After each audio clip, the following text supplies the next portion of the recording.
Hello, my dear students. Welcome back to my class. My name is Rahul Vishwakarma, and you are watching your favorite and छोटा सा प्यारा सा channel that is PI Rahul. Okay, बच्चों. So here today we are going to discuss about lecture number 3 of our chapter class 11, chapter number 5, that is laws of motion. Okay, बच्चों. In our earlier classes, you all knows about all hear about energy. Okay, and in 9th standard and 6th 7th standards you all are familiar with energy. Okay, you are also familiar with conservation of energy. Okay, in earlier classes we usually discuss about conservation of energy, conservation of energy from one point to another point. We all heard about that kinetic energy will convert into the potential energy, and potential energy will convert into kinetic energy. Energy can't be created, can't be destroyed, but energy can be conserved. Mechanical energy will convert into electrical energy. Earlier you came from 10th standard and you always you usually use the generator, like generator or electric motor, and generator, AC/DC generator, electric motor. Okay, so you are familiar that mechanical energy will convert into the electrical energy, and electrical energy will convert into the mechanical energy. Okay, so similarly I promise you that in the 11th class you will going to study the new terms. Okay, in the physics you in mostly in the every lecture you will learn about the you will learn and you will study about the new term. Okay, and in this term, in this lecture, in this chapter, we think just a new term. Okay, a single term, that is momentum. Yeah, okay. So can the momentum will conserve? Could be the momentum will conserve or not? Likely the energy will conserve. Then can it is possible that momentum will also conserve? अगर energy conserve हो सकती है तो क्या momentum भी conserve हो सकता है? That is true. एक्चुअली में एनर्जी, मोमेंटम ये कहीं ना कहीं आपस में रिलेटेड है. कैसे रिलेटेड है वो मैं आपको अगले चैप्टर में बताने जाने वाला हूँ. बट फिलहाल आप थोड़ा सा ध्यान रखो कि मोमेंटम से ही एक मोमेंटम क्या है, एक बेसिक यूनिट है. मोमेंटम से फोर्स क्रिएट हुआ, फोर्स से वर्क, वर्क से एनर्जी, तो कहीं ना कहीं एक चेन भी नहीं हुई. इट्स अ सीक्वेंस, है ना. स्टार्टिंग है basic unit is the momentum and the final unit is the work और एनर्जी. ओके, सो अगर मोमेंटम कंजर्व है तो उसके हिसाब से एनर्जी भी कंजर्व है. या अपन थोड़ा सा रिवर्स पढ़ते हैं. हम पहले एनर्जी पढ़ी, अभी तक अर्लियर क्लासेस में we have study about the energy and now we are studying about momentum. ठीक है, पहले हमने एनर्जी पढ़ते हुए आए हैं हम बचपन से, और अब हम पढ़ने जा रहे हैं मोमेंटम. तो हम क्या उल्टा चलते हैं? सीधी बात हमें कभी समझ नहीं आती, हमें उल्टे तरीके से समझ में आती. तो पहले हमें बचपन से ही एनर्जी के बारे में पढ़ाया जाता है, then we go for momentum in the larger classes. Okay, तो अगर बात करें मोमेंटम की, तो कहीं ना कहीं जैसे एनर्जी कंजर्व है बच्चों, अगर एनर्जी कंजर्व है तो उसी से रिलेटेड मोमेंटम भी कंजर्व होगा. बिल्कुल सही बात है कि जो आपका ऑब्जेक्ट का लीनियर मोमेंटम, एक और पढ़ेंगे हम अभी इसी चैप्टर में, नेक्स्ट आएगा सर्कुलर मोशन. जब हम पढ़ने जाएंगे तो हम वहाँ पे पढ़ेंगे एंगुलर मोमेंटम. ठीक है, तो बात करते हैं लीनियर मोमेंटम. तो मोमेंटम की, तो क्या लीनियर मोमेंटम कंजर्व है? बिल्कुल है. तो लीनियर मोमेंटम इज कंजर्व. ठीक है, कैसे कंजर्व है, कैसे कंजर्व नहीं है, वो बात मैं करता हूँ. ठीक है, अब सुनना, I am taking an example. ठीक है, don't take it otherwise. Okay, so here is no no no, I am not starting a business of ink selling. Okay, I am not starting any kind of business. Okay, here is okay, हिलना नहीं, हिलना नहीं, हिलना नहीं, हिलने का नहीं, हिलने का नहीं, गिरने का नहीं, गिरने का नहीं. Okay, that is now. अब look at this, here is a system. वो जो बात कर रहा हूँ मैं, सिस्टम अलग चीज़ होता है, एक इंडिविजुअल ऑब्जेक्ट अलग चीज़ होती है. बहुत सारे ऑब्जेक्ट्स मिलकर एक सिस्टम बनाती है. ठीक है। लाइकली सुनो, बिल्कुल सिमिलरली आप एक स्टूडेंट हो, ठीक है, आप एक स्टूडेंट हो और बहुत सारे स्टूडेंट मिलके क्या बनाते हैं, क्लासरूम बनाते हैं। सिमिलरली एक ऑब्जेक्ट एक इंडिविजुअल थिंग है ना, बट बहुत सारी ऑब्जेक्ट मिलके क्या बनाती है, एक सिस्टम बनाती है। अब देखो ये इंक का बॉक्स है, ये एक सिंगल गई, कुछ ना कुछ गिरता ही है अपनी क्लास में। ओके, सो ये एक बॉक्स है, ये एक ऑब्जेक्ट है। अब बहुत सारे बॉक्स, देखो कितने सारे बॉक्स दिखाई दे रहे हैं क्या? ओके, अब दिखाई दे रहे हैं, है ना। सो दीज आर बहुत सारे बॉक्सेस है। अब ये बॉक्स मिलके क्या बना रहे हैं, अपना एक सिस्टम बना रहे हैं। ये सभी बॉक्स मिलके क्या बना रहे हैं, अपना एक सिस्टम बना रहे हैं। क्लियर है? अब ये जो सिस्टम बना रहे हैं, अब ये बच्चों ये अभी है ना रेस्ट में है, ये भी क्या है, सब रेस्ट में। सपोज मैं इनमें कुछ ऐसा करता हूँ कि आपस में मूवमेंट करने लगे, ये इधर चल रहा है, ये इधर जा रहा है, ये इधर जा रहा है, ये टकरा रहा है, ये इधर भिड़ रहा है, ये उधर भिड़ रहा है, लड़ाई कर रहे हैं, ये कर रहे हैं, वो कर रहे हैं, ठीक है। अब बच्चों सुनो, हर एक बॉक्स का अपना मोमेंटम होगा। क्लियर है? हर एक बॉक्स का अपना मोमेंटम होगा। बट अभी देखना, think about, am I applying any external force on this system? Am I applying any external force on this system? No sir, you won't apply. मैं अप्लाई नहीं कर रहा हूँ, बट ये फिर भी रेंडमली मूवमेंट कर रहे हैं, मैं अभी इन पर सिस्टम पर कोई एक्सटर्नल फोर्स अप्लाई नहीं कर रहा हूँ, ये चुपचाप रखा हुआ है। लाइक आपके क्लासरूम है, अब आपके क्लासरूम में कोई टीचर नहीं है, तो आप क्या करोगे, चुपचाप बैठोगे? नहीं, आप क्या करोगे, कोई इधर पेन फेंक रहा है, कोई इधर कागज़ फेंक रहा है, कोई पेपर फाड़ रहा है, कोई इसके छेड़ कर रहा है, कोई उसको छेड़ रहा है, इस तरीके से सारी मतलब इनडिसिप्लिनरी एनवायरनमेंट मेंशन करोगे, है ना। तो उसी तरीके से ये सब क्या है, आपस में मूवमेंट कर रहे हैं, ठीक है। मैं इस पर कोई एक्सटर्नल फोर्स अभी अप्लाई नहीं करूँ। थिंक अबाउट के all this boxes are moving randomly, ठीक है, रेंडमली मूव कर रहे हैं, तो एक दूसरे से टकरा भी रहे होंगे, ठीक है। तो टकरा रहे होंगे, इसका मतलब उनकी वेलोसिटी भी चेंज हो रही होगी। अब देखो यार, इनके टकराने से क्या इनके मास पे कोई इफेक्ट पड़ेगा? नहीं पड़ेगा। What is the momentum? Momentum is P is equal to mass into velocity, that is momentum. Clear? So that is momentum. अब हर एक बॉक्स का मास तो कांस्टेंट है, मास में कोई चेंज होने वाला नहीं है, बट जब ये टकरा रहे हैं तो इनकी वेलोसिटी में चेंज हो रहा है, अब मास कांस्टेंट है, वेलोसिटी में चेंज हो रहा है, तो उसके रेस्पेक्ट में मोमेंटम में भी चेंज होगा, ओके। अब इसके मोमेंटम में चेंज हुआ, इसके मोमेंटम में चेंज हुआ, देन इसके मोमेंटम में भी चेंज हुआ, इसके मोमेंटम में भी चेंज हुआ, इसके मोमेंटम में भी चेंज, हर एक बॉक्स के मोमेंटम में चेंज हो रहा है, ठीक है। बट क्या ओवरऑल इस सिस्टम का मोमेंटम चेंज हो रहा है? ओवरऑल क्या इस सिस्टम का मूवमेंट चेंज हो रहा है? नहीं। इस पूरे सिस्टम का मोमेंटम चेंज करने के लिए मुझे क्या करना पड़ेगा? इस पर बाहर से कोई फोर्स अप्लाई करना पड़ेगा। अब जब तक कि मैं कोई फोर्स अप्लाई नहीं कर रहा हूँ तब तक ये सारे पार्टिकल क्या हैं, एक दूसरे से रेंडमली मूवमेंट कर रहे हैं, टकरा रहे हैं, किसकी वेलोसिटी बढ़ रही है, किसी की कम हो रही है। ऑब्वियसली बात है, किसी की बढ़ेगी, किसी की कम होगी, तो ओवरऑल जो मोमेंटम है फाइनली क्या हुआ? कंजर्व हो गया, मतलब फिक्स रहा। अगर मान लो स्टार्टिंग में इसका मोमेंटम था 20, थोड़ी देर के बाद मैं वापस देखूंगा तो पूरे सिस्टम का मोमेंटम मिला के क्या हुआ? 20।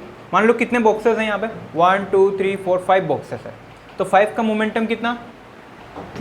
5 का मोमेंटम कितना? 5 P1 plus P2 plus P3 plus P4 plus P5। तो इन सबका जो सम आया ना, वो थोड़ी देर के बाद जब मैंने चेक किया वापस से सम सेम आया। मान लो कि मुझे क्या मिला? P1 plus P2 plus P3 plus P4 plus P5। जब मैंने स्टार्टिंग में चेक किया तो मुझे 20 किलोग्राम मीटर पर सेकेंड, यही होती है ना मोमेंटम की यूनिट, 20 मिला। थोड़ी देर के बाद चेक किया तो वापस से मुझे कितना मिला? 20 मिला। यानी कि मूवमेंट सिस्टम के पार्टिकल के अंदर मूवमेंट हो रही है, मोशन हो रही है, उनके वेलोसिटी में भी चेंज आ रही है, लेकिन किसी की वेलोसिटी बढ़ रही है, किसी की वेलोसिटी घट रही है, कम करस्पेंडिंग किसी का मोमेंटम बढ़ रहा है, किसी का मोमेंटम घट रहा है। तो ओवरऑल फाइनली जो समय वापस से मुझे कितना मिल जाता है? 20 मिल जाता है। मान लो P1 और P2 बढ़ गया, ठीक है, P1 एंड P2 बढ़ गया तो P3 P4 घट जाएगा, P4 P5 कांस्टेंट रहेगा। ठीक है, समझ में आई?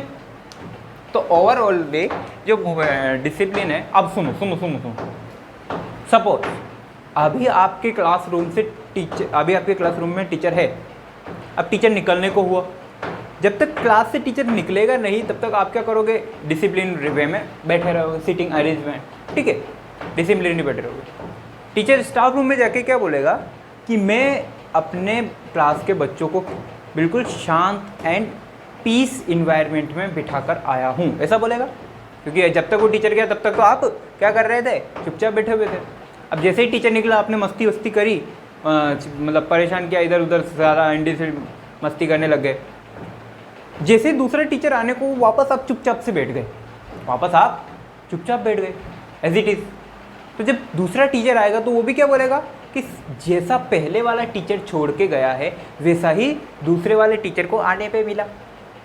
ठीक है, जैसा पहले वाले टीचर आपकी क्लास को छोड़ के गया था एज इट इज़ आपकी क्लास कैसी मिली, एज इट इज़ मिली। यानी कि इनिशियल मोमेंटम और फाइनल मोमेंटम क्या मिला, दोनों का सेम मिला।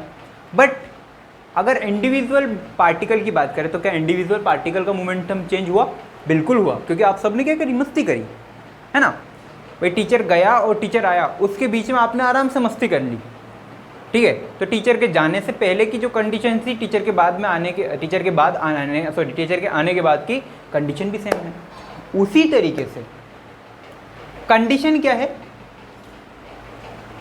सुनो, ये कब पॉसिबल है, ऐसा डिसिप्लिनरी इन्वायरमेंट कब पॉसिबल है, जब तक आपकी क्लासेस ओवर ना हो जाए, या जब तक कोई टीचर आपको आके ये ना बोलते कि चलो आज की छुट्टी, तब तक ये डिसिप्लिनरी है।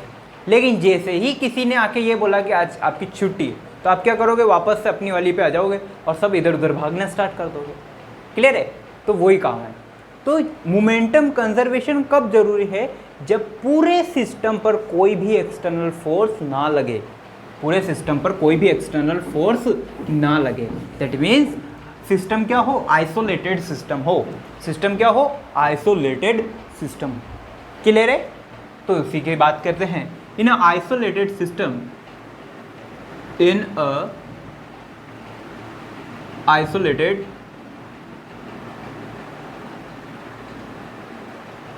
System in which, isolated system का मतलब क्या कि जिस पर कोई एक्सटर्नल फोर्स अप्लाई नहीं हो रहा, in which no external force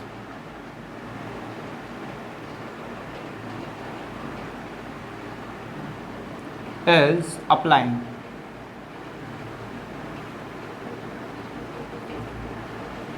ठीक है, for this kind of system,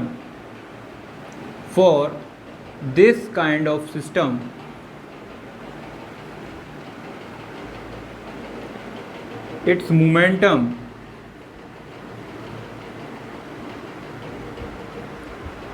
is conserved। means initial momentum,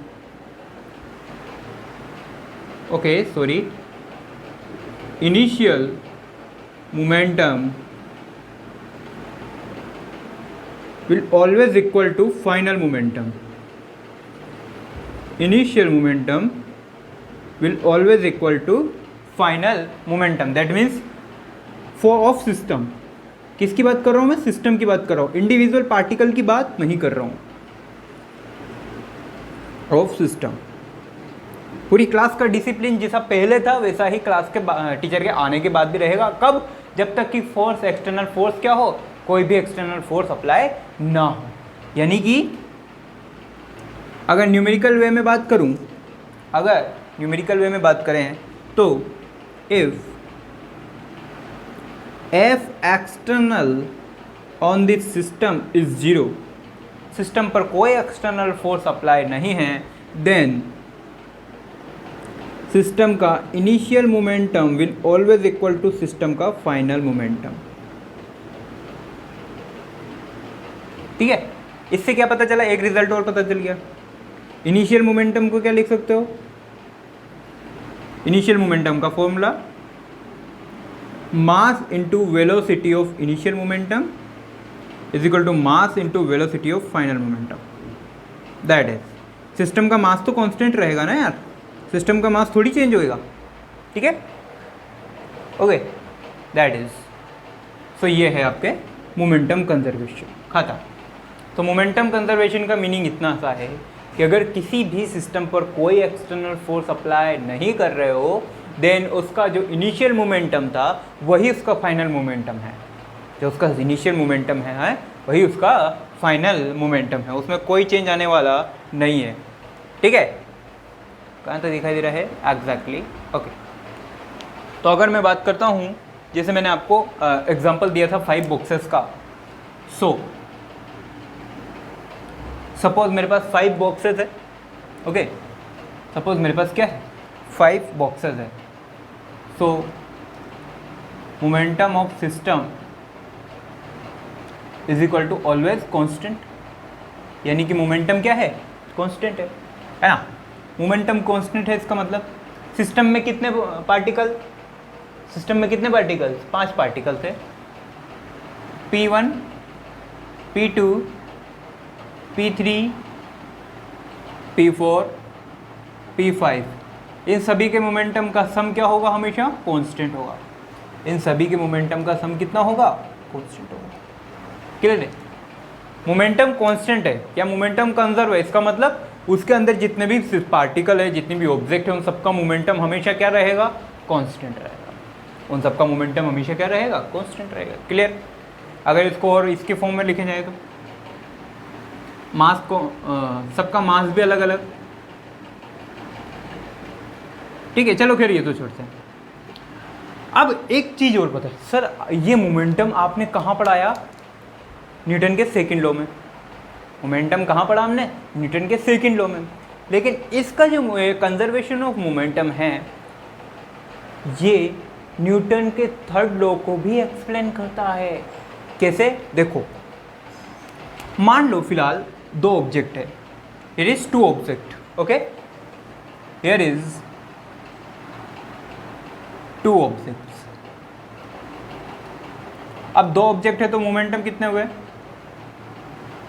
first का मोमेंटम हुआ P1 एंड दूसरे का मोमेंटम हुआ P2। अब 2 ऑब्जेक्ट मिलके क्या बन गया, एक सिस्टम बन गया। Here is 2 object in a system, ऐसा लिखते हैं, in a system। Here is 2 object in a system।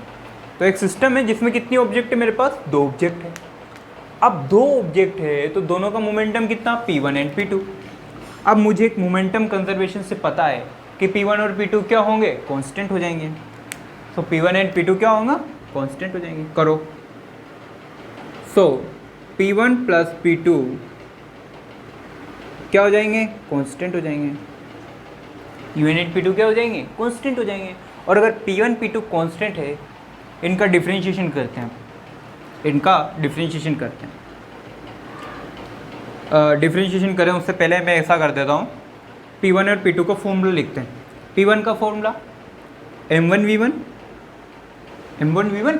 भाई मोमेंटम का फॉर्मूला क्या होता है, मास इंटू वेलोसिटी। मोमेंटम का फॉर्मूला क्या है, mass into velocity. So P1 is equal to m1v1 plus m2v2, okay. और इधर क्या है, एनी कांस्टेंट। कांस्टेंट कुछ भी हो सकता है, 0 A B 1 2 3 4, आपका नाम उसका नाम जो भी, ठीक है। इसका डिफरेंशिएशन करते हैं। मास का डिफरेंशिएशन तो होता नहीं है, तो मास तो बाहर आ जाएगा, m1। Here is dv1 b by dt, velocity का टाइम के रेस्पेक्ट में differentiation. Again here is also mass, mass का कोई डिफरेंशिएशन, मास तो कांस्टेंट है ना, तो मास तो बाहर आ जाएगा। Here is dv2 by dt, mass constant है इसलिए मास को, क्योंकि अभी जनरल केसेस में हम क्या करेंगे, मास को कांस्टेंट मानेंगे। मैंने आपको स्टार्टिंग में भी बताया था, तो मास को मैंने कांस्टेंट लिया, बाहर ले लिया। तो dv1 by dt dt। अच्छा, कांस्टेंट का डिफरेंशिएशन कितना होता है हमेशा, अगर कोई भी इंडिविजुअल कांस्टेंट है उसका डिफरेंशिएशन कितना होता है, 0। सो कांस्टेंट का डिफरेंशिएशन कितना, 0, okay. dv1 by d2, velocity with respect to time, बोलो तो एक्सीलरेशन, किसका, 1 का acceleration. So m1 a1, similarly m2, again velocity का डिफरेंशिएशन become acceleration. Velocity का differentiation become acceleration. For 2 then a2 is equal to 0.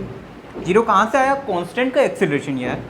m1 a1 m2 a2 all these are vector quantities. Okay, all these are vector quantities. Okay, m1 a1 watch max.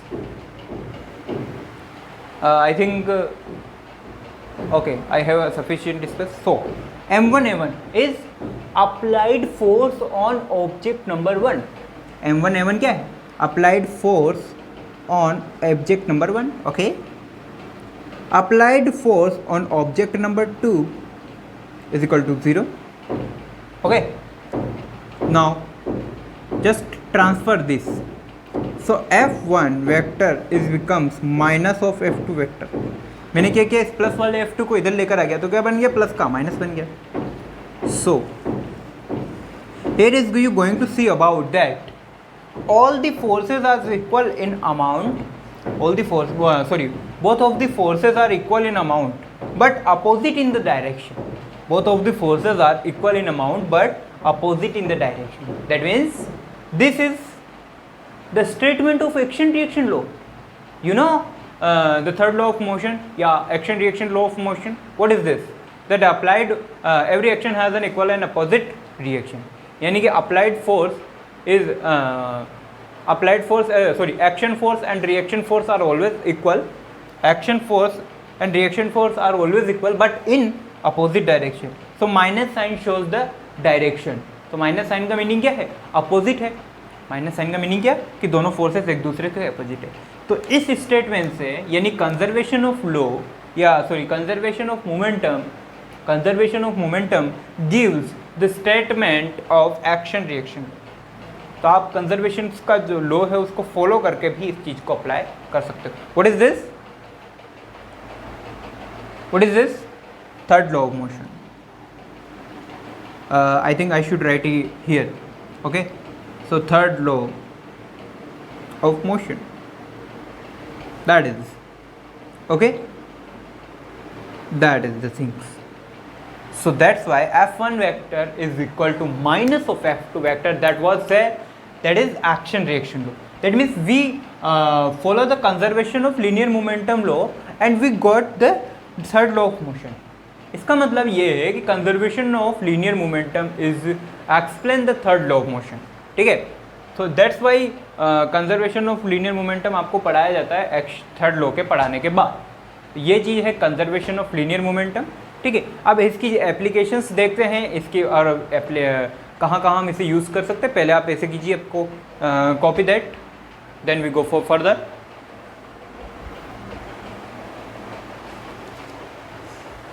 Okay guys, here is one more thing I have to tell you. What is this? Can I say that a linear momentum is depend on the frame of reference? I told you that what is the frame of reference? Don't be commit. Okay, तो linear momentum है क्या वो frame of reference पे depend करता है? मतलब अगर आपने फ्रेम ऑफ रेफरेंस चेंज की तो क्या लीनियर मोमेंटम चेंज हो जाएगा? एग्जैक्टली, बिल्कुल चेंज होगा. क्यों? सुनो, देखना बात को कि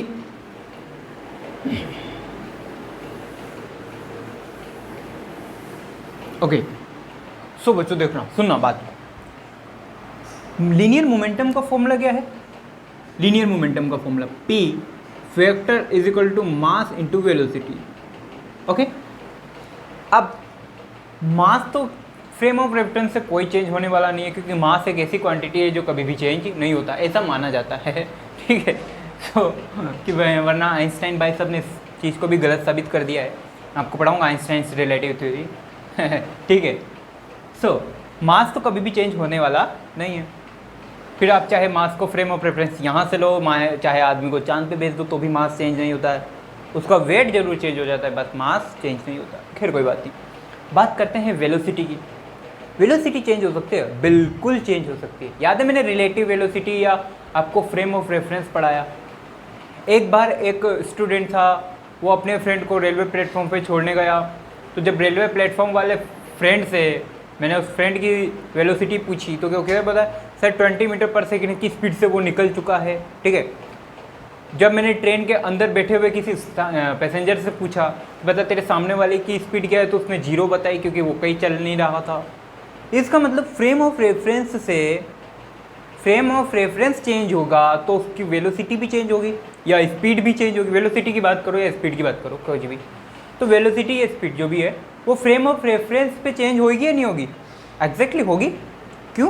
क्योंकि अरे यार देखो मैंने आपको फ्रेम ऑफ रेफरेंस का समझाया है कि motion and rest, what is the motion and what is the rest, है ना। खैर कोई बात नहीं, दोबारा समझा देता हूँ। आप किसी भी अपने रिलेटिव को रेलवे प्लेटफॉर्म पे छोड़ने जाए, ओके, 2 रिलेटिव है, ओके, सो दोनों को आप छोड़ने गए, ट्रेन आई, ट्रेन में पैसे आपके रिलेटिव बैठ गए, ओके। अब रिलेटिव कैसे बैठे हैं? आमने सामने की बर्थ पे बैठे हुए, ओके, आमने सामने की विंडो वाली बर्थ पे दोनों बैठे हुए हैं। अब वो ट्रेन निकल चुकी है, आप घर आ चुके हो, ठीक है। अब मैंने आपसे पूछा कि बताओ वो दोनों कहाँ हैं, तो आप क्या बोलोगे? सर वो दोनों 50 किलोमीटर पर हार, यानी कि जो ट्रेन की स्पीड है, तो 50 किलोमीटर पर हार की स्पीड से जा रहे हैं। वो क्या कर रहे हैं? 50 किलोमीटर पर हावर की स्पीड से जा रहे हैं। तो आपके लिए तो वेलोसिटी कितनी हो गई? 50 metre per hour, okay. Similarly same time पे, एग्जैक्टली सेम टाइम पे मैंने सामने की बर्थ पर जो आपका रिलेटिव बैठा है उससे दूसरे वाले रिलेटिव के बारे में पूछा कि बता इसकी स्पीड कितनी है। दोनों आमने सामने बैठे हुए हैं, तो दोनों की एक दूसरे के लिए जो स्पीड है वो क्या होगी? 0 होगी, क्योंकि दोनों एक दूसरे सीटिंग है यार, ओके। तो मैं उससे पूछता हूँ तो वो क्या बताएगा? सर ये सामने वाला जो पैसेंजर है ये मेरे क्या है, इसकी स्पीड क्या है? 0। सेम टाइम सेम जगह अगले वो दिन, नहीं वो गाना नहीं, तो सेम टाइम पर सेम जगह पर, है ना, और सॉरी सेम टाइम पर एक उसी सेम इंसान की सेम टाइम पर सेम बंदे की स्पीड कितनी है? एक बार तो 50 और एक बार 0। ऐसा पॉसिबल है क्या? नहीं है। क्यों? क्योंकि यहाँ से फ्रेम ऑफ रेफरेंस चेंज हो गया। पहले बार तो फ्रेम ऑफ रेफरेंस मैंने क्या लिया? जो प्लेटफॉर्म पे है। दूसरी बार फ्रेम ऑफ रेफरेंस क्या लिया? जो उस ट्रेन के अंदर है। तो फ्रेम ऑफ रेफरेंस चेंज होने से क्या चेंज हुई? वेलोसिटी चेंज हुई, और अगर वेलोसिटी चेंज हुई तो मोमेंटम भी चेंज होगा। सो linear momentum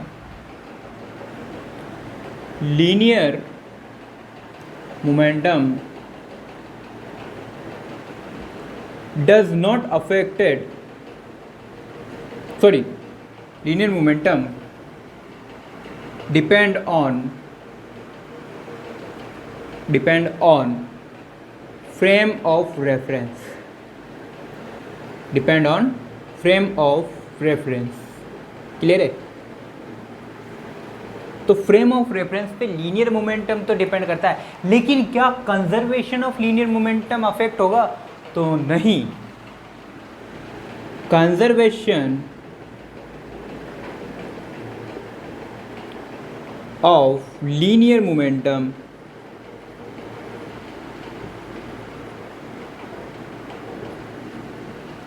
does not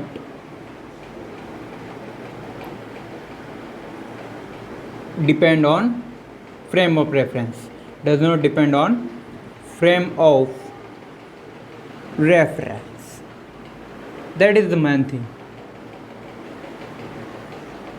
Okay, so linear momentum जो इंडिविजुअली मोमेंटम है वो तो फ्रेम ऑफ रेफरेंस पे डिपेंड करेगा, लेकिन अगर पूरे सिस्टम के मोमेंटम की बात करें तो वो फ्रेम ऑफ रेफरेंस पे डिपेंड नहीं करेगा। क्योंकि ये देखो सिस्टम क्या है, सिस्टम सब है।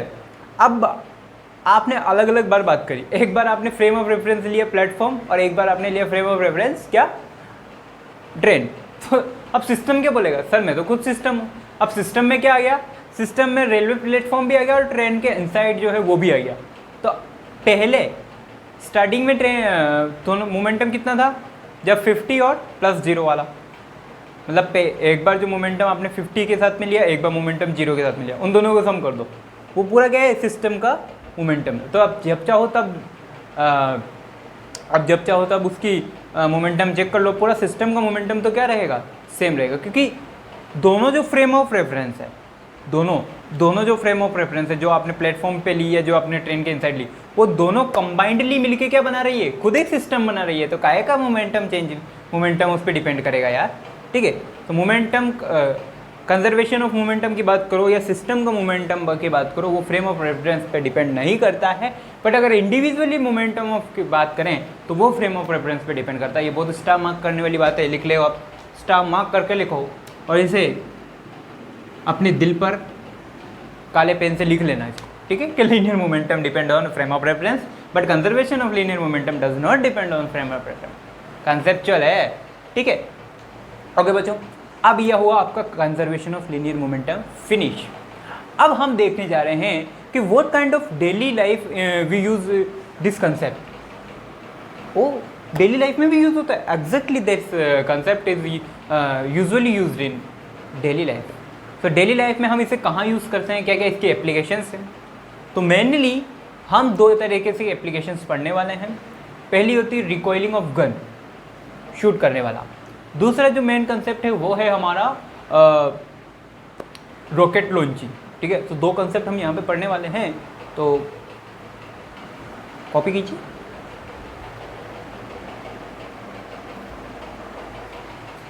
Okay guys, so here many daily life example like आपने कभी ऑब्जर्व किया है कि जब भी आप बोटिंग करते हैं, बोट नदी के किनारे पर या जब भी शोर पर आकर रुकती है, तो आप क्या करते हो, छोटे बच्चे होते हो जंप करके आगे जाते हैं, ओके, बोट पर जंप करके आगे जाते हैं। तो कभी आपने सोचा है कि जहाँ आपको जंप करना था उससे कुछ आगे आप जंप करते हो। जब भी नदी के किनारे पर जंप करते हो आप बोट से, तो आपने जहाँ आप पॉइंट करते हो कि नहीं मुझे इतना जंप करना है, आप हमेशा उससे थोड़ा आगे जंप करते हो। रीज़न ये है बच्चों कि जब भी आप जंप करने के लिए बोट से जंप करते हो तो आप क्या करते हो, आप आगे की तरफ मूवमेंट करते हो, सॉरी आप बोट को पीछे की तरफ धक्का लगा के आगे की तरफ मूवमेंट, आपकी वेलोसिटी की डायरेक्शन क्या होती है आगे, लेकिन आप फोर्स किधर लगा रहे हो, बोट को पीछे की तरफ। तो बोट भी क्या करती है, हल्का सा आपके ऊपर एक्सटर्नल फोर्स लगा देती है। बोट भी क्या करती है, आपके ऊपर हल्का सा फोर्स लगा देती है। क्यों? अगर बोट फोर्स नहीं लगाएगी, इसका मतलब बोट की तरफ से मोमेंटम क्या हो गया, जीरो। तो मोमेंटम क्या हो जाएगा, कंजर्व नहीं रहेगा। तो आप जितना फोर्स खुद पर लगाते हो आगे जंप करने के लिए, उतना ही उससे कुछ अमाउंट ऑफ फोर्स बोट भी आप पर लगाती है, ताकि आप क्या करो, थोड़ा सा आगे गिरो। जहाँ किनारे पर गिर रहे हो उससे थोड़ा सा आगे गिरो।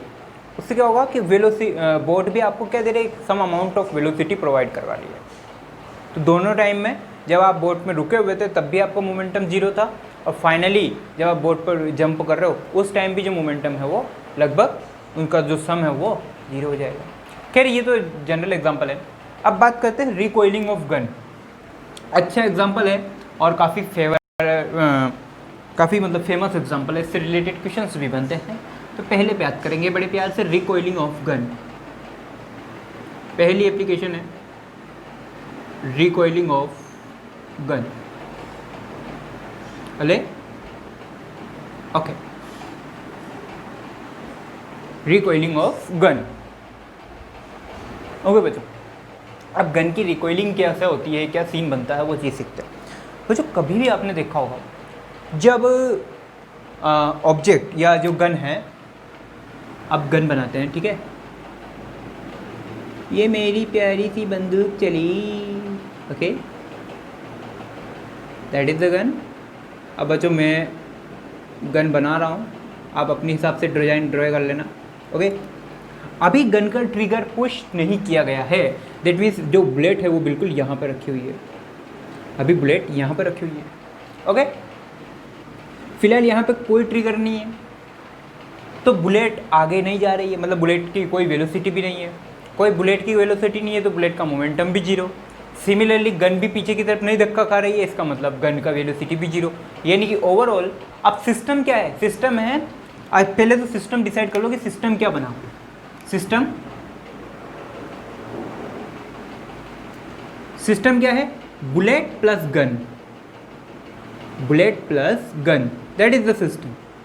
बुलेट और गन दोनों मिलकर एक सिस्टम बना रहे हैं, और सिस्टम का मोमेंटम कितना है, zero. So start initially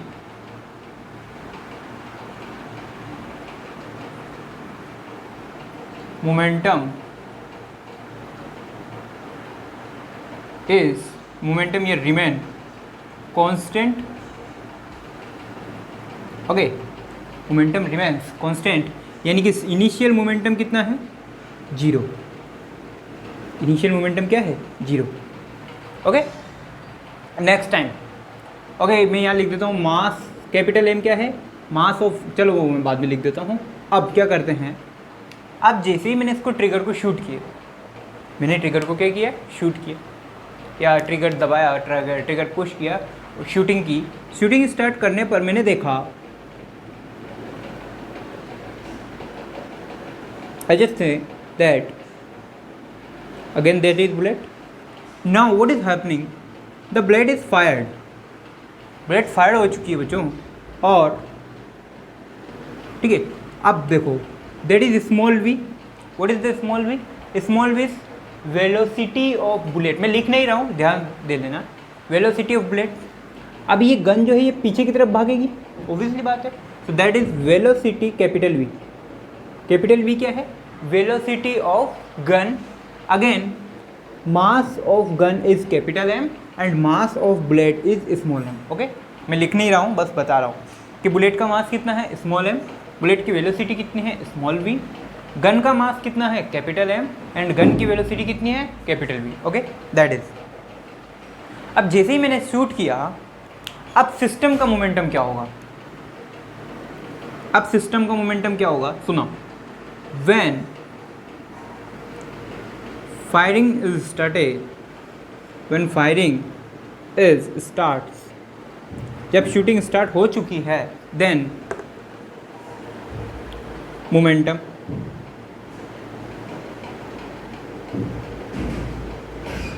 of system, then momentum of system कितना है, that is P final, okay, that is P final.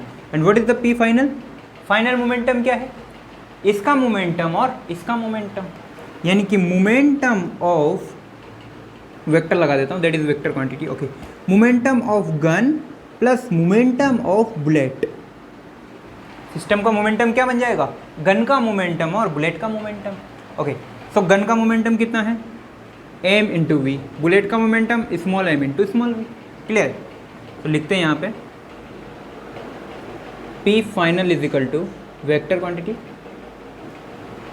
Gun का momentum capital M into capital V vector plus small m into small v vector. ये हो गया bullet का momentum, ये हो गया गन का मोमेंटम। ओके, ये नई टर्म आ गई आपके पास।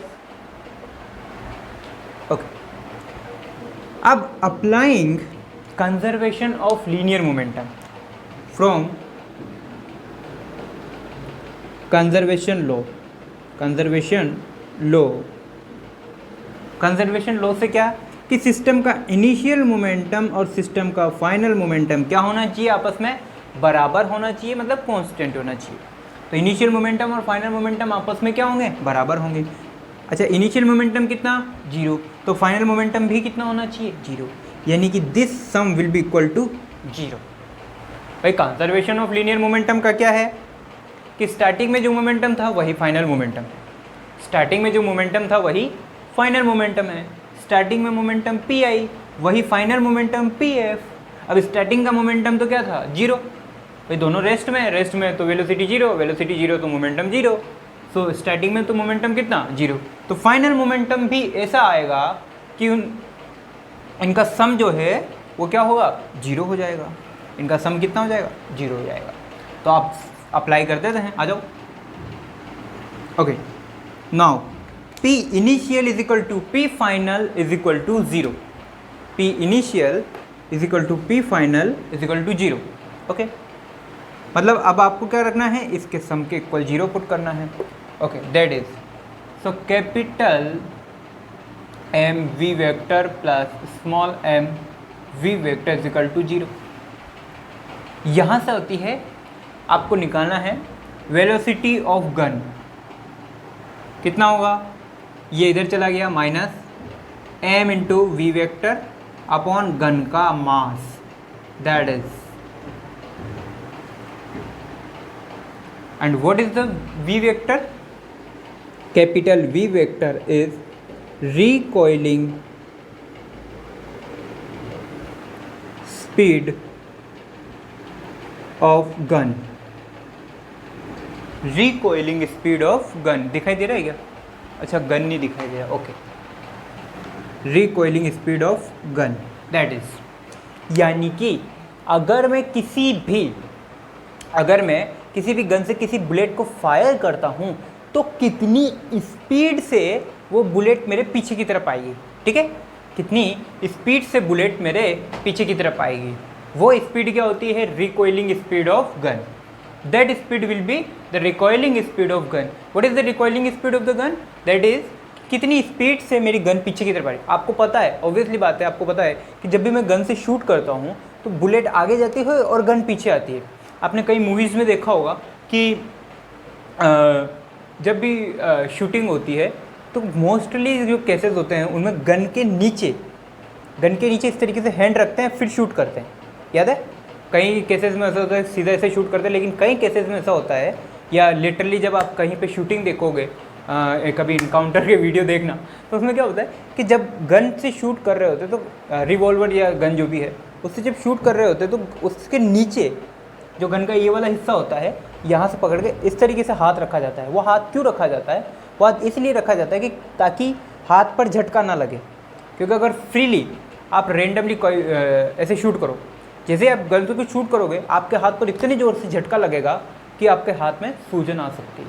तो हाथ में सूजन आने का या हाथ में चोट लगने का रीज़न यही है क्योंकि झटके से एकदम पीछे आती है, एकदम शॉकली जो है वो गन पीछे की तरफ आती है। इसी तरीके से जब भी आप एनसीसी में शूटिंग करते हो, नहीं करोगे तो आप कॉलेज वगैरह में ज्वाइन करना, जब भी आप एनसीसी में शूटिंग करते हो, ओके, तो एनसीसी में शूटिंग करने के लिए आपको बड़ी बड़ी राइफल्स दी जाती है ना, तो राइफल्स को आपको इस तरीके से कंधे पर मेंशन रखना होता है।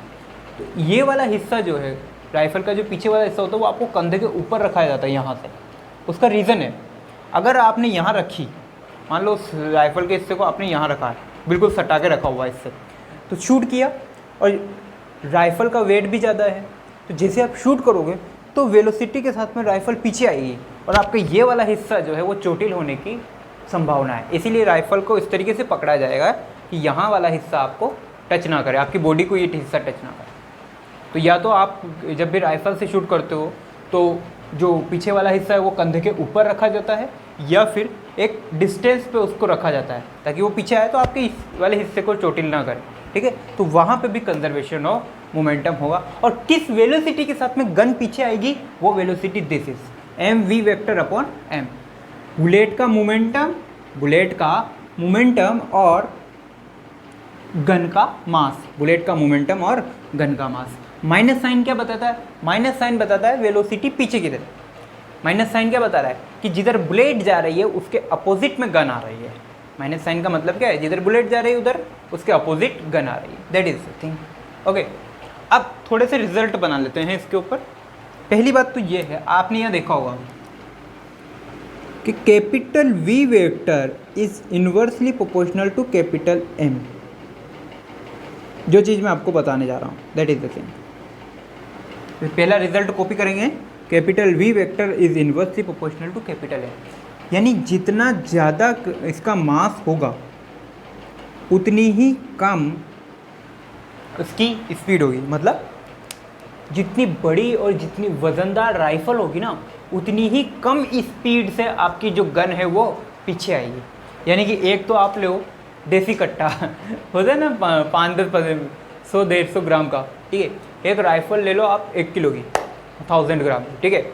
अब जब दोनों से शूट करो, शूटिंग दोनों से होगी, ठीक है, काम तमाम दोनों से होने वाला है। लेकिन जो रिवॉल्वर है उसका मास कम है, तो जो गन है वो एक स्पीड के साथ में, एक झटके के साथ में पीछे आएगी। और राइफल है, राइफल का मास ज़्यादा है, तो उसको पीछे आने में जो वेलोसिटी है वो कम लगेगी। तो आपके चोट लगने का सबसे कम चांसेस कहाँ हैं? राइफल में, क्योंकि उसका मास ज़्यादा है और उसकी वेलोसिटी, रिकॉइलिंग वेलोसिटी कम है। जिसका मास ज़्यादा उस गन की रिकॉइलिंग वेलोसिटी कम, ओके। तो दैट इज यहाँ तक कॉपी कीजिए आप।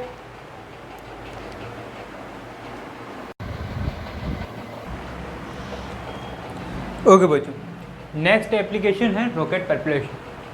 ये रॉकेट परपुलेशन वाली जो एग्जांपल है ये काफ़ी टाइम पूछा जा चुका है, काफ़ी टाइम तो इसके क्वेश्चंस आए हैं और काफ़ी टाइम बाद जो है इसके सिर्फ इतना सब आया कि रॉकेट लॉन्चिंग जो है वो किस मेथड पर है, एक्शन रिएक्शन पर है, कंजर्वेशन ऑफ मोमेंटम है। तो एक्शन रिएक्शन पे ना होके ये किस पर है, कंजर्वेशन ऑफ, मतलब इसका जो सही आंसर है, करेक्ट आंसर है वो क्या है कि रॉकेट लॉन्चिंग किस पे डिपेंडेंट है या किस पे, कौन से प्रिंसिपल पर है, तो conservation of law of momentum. ठीक है, एक्शन रिएक्शन भी है, ऐसी बात नहीं है कि जो एग्जॉस्ट गैसेज है वो लॉन्च पैड पर एक्शन करती है, सपोज अपोजिटली जो लॉन्च पैड है उसके और रॉकेट के ऊपर क्या करता है, रिएक्शन करता है। बट इसको और अगर करेक्ट वे में बोला जाए तो the rocket launching is follow the principle of conservation of momentum. ठीक है, क्योंकि मास भी यहाँ पर वेरी करता है, क्योंकि यहाँ पर मास भी वेरी करता है। पहले आप ऐसा कीजिए, यहाँ तक कॉपी कीजिए, मैं उसको समझाता हूँ। हो गया बच्चों, ठीक है। So suppose small m is the mass of the rocket. ठीक है, स्टार्टिंग में रॉकेट का मास कितना है, m0, कोई एग्जिस्टिंग नहीं हो रही है, अभी रॉकेट लॉन्चिंग के लिए तैयार है।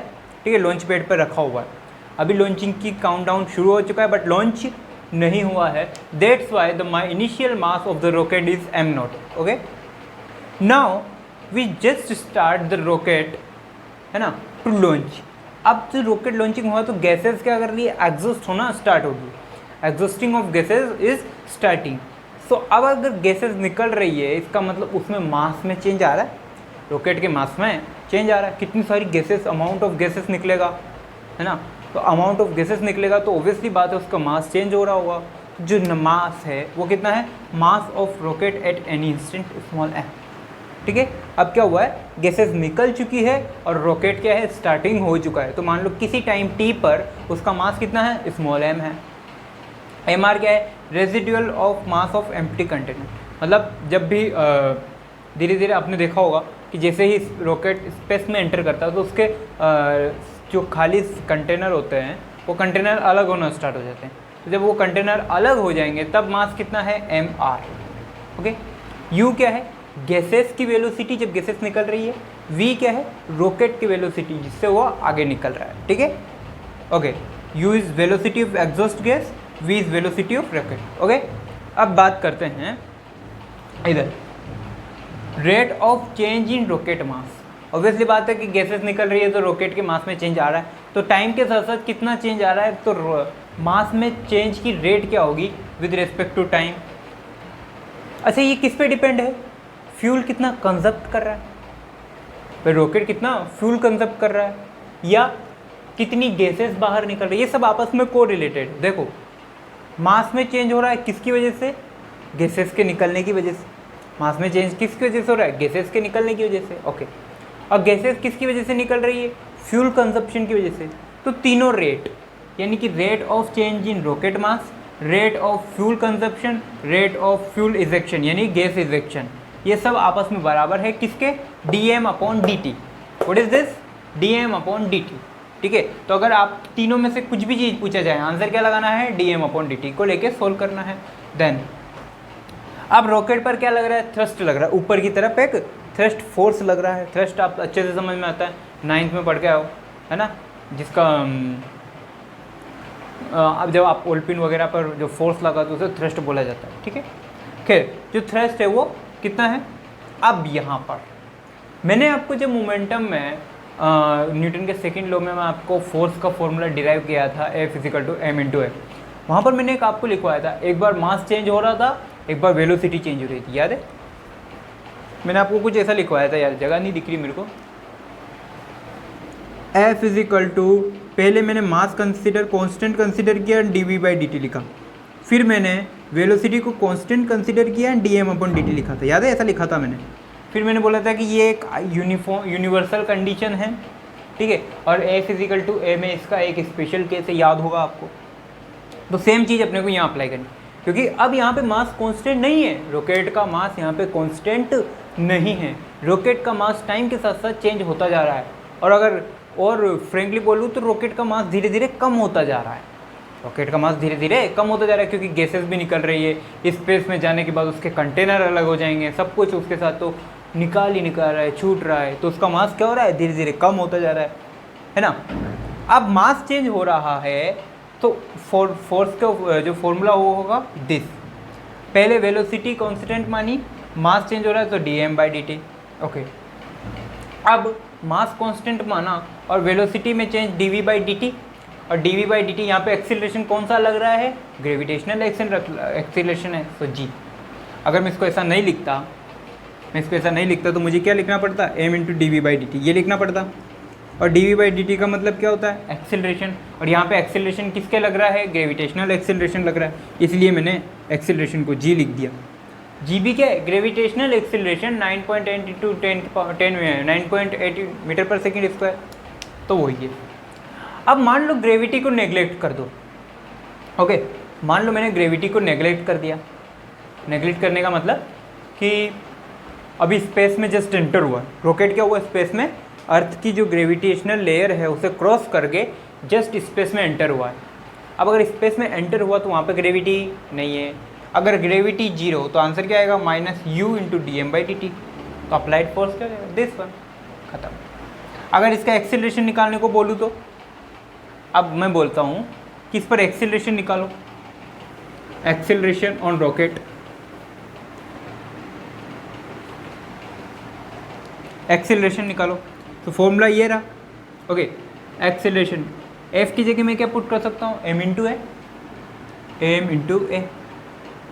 इसको मैंने वापस ऐसा लिख लिया, -u dm/dt -m इंटू जी। माइनस क्यों लगाया, अरे अपोजिट डायरेक्शन है इसलिए माइनस लगाया। ओके, एक्सीलरेशन निकल जाएगा यहाँ से, क्या आएगा, माइनस का u dm/dt,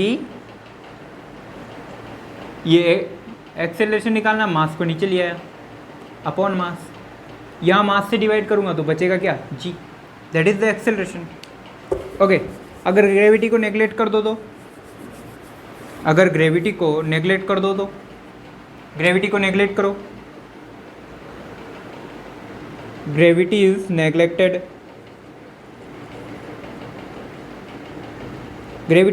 मतलब g इजिकल टू 0 पुट करो, एक्सेलरेशन कितना आएगा, -u/m dm/dt, that is the acceleration.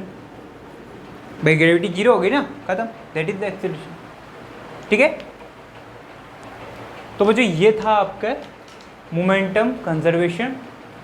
अब नेक्स्ट लेक्चर में we are going to discuss about a new term, that is the impulse.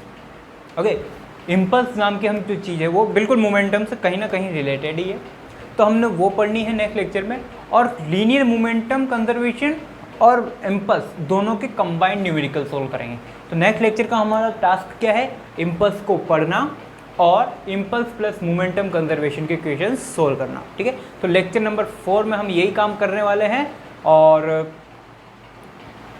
हाँ बाकी और ओके, तो लेक्चर नंबर 4 के बाद में आपकी नई मैकेनिक्स स्टार्ट होगी, जिसमें हम फ्री बॉडी डायग्राम वगैरह सब चीज़ें पढ़ोगे।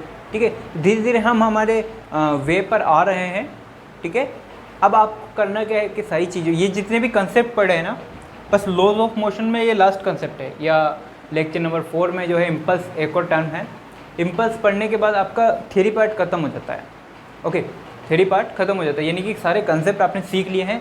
अब उन कंसेप्ट को अप्लाई करना आना चाहिए। कैसे अप्लाई करेंगे, पुली में कैसे लगाएंगे, अगर ब्लॉक को स्लाइड करना है तो कैसे करेंगे, इंक्लाइंड प्लेन पे स्लाइड करना है तो कैसे करेंगे, फ्रिक्शनल सरफेस होगी तो कैसे करेंगे, रफ फ्रिक्शन लेस सरफेस होगी तो कैसे अप्लाई करेंगे, ये सारी चीज़ें आपको आनी चाहिए। और ये सारी चीज़ें ही कम्पिटिटिव एग्ज़ाम में पूछी जाती है। कम्पिटिटिव एग्ज़ाम में यहाँ से रिलेटेड कोई क्वेश्चन नहीं आता है। हाँ, ये वाला जो पोर्शन है ये कंपटीशन एग्ज़ाम का है। ठीक है, तो ये वाला पोर्शन से क्वेश्चन ज़रूर पूछे जा सकते हैं। अच्छा, एक चीज़ और रहेगी है यहाँ पे, वेलोसिटी। अगर इसी की वेलोसिटी पूछूँ तो मैं, वेलोसिटी एट एनी पॉइंट, मान लो रॉकेट लॉन्च हो गया, अब मैंने बोला कि 10 सेकेंड के बाद में रॉकेट की स्पीड बताओ, स्पीड आ जाएगी यहाँ से। एक्सीलरेशन को क्या लिख सकते हो, dv/dt। Okay, -u/m dm/dt -g, integration कर दो, यहाँ पे मिल जाएगी velocity. Velocity is equal to this, we come -u 1/m का डिफ्रेंशिएशन कितना होता है, इंटीग्रेशन कितना होता है, log base e m0/m। m0 क्या है, इनिशियल कंडीशन में मास।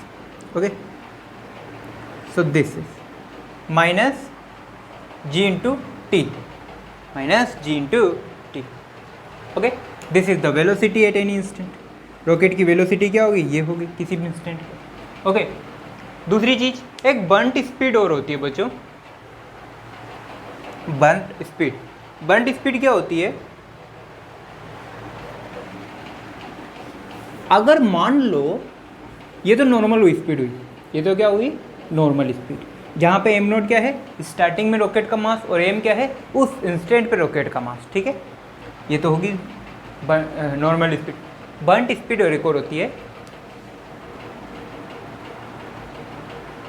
ठीक है, ये लास्ट और पढ़ लेते हैं। बर्नट स्पीड, बर्नट स्पीड क्या होती है कि जब रॉकेट का सारी गैसेस निकल चुकी होती, सारा फ्यूल खत्म हो चुका है, अब रॉकेट क्या है नॉर्मली मूवमेंट करेगा, है ना, क्योंकि वो ग्रेविटी, इस फ्यूल किस लिए है, ताकि वो ग्रेविटी को क्रॉस करके स्पेस में चला जाए। फ्यूल किस लिए डाला जाता है, ताकि ग्रेविटी को क्रॉस करके वो स्पेस में चला जाए। अब स्पेस में ग्रेविटी भी नहीं है, उसको फ्यूल की ज़रूरत भी नहीं है, सारा फ्यूल ख़त्म हो चुका है, सारी फ्यूल बर्न हो चुका है।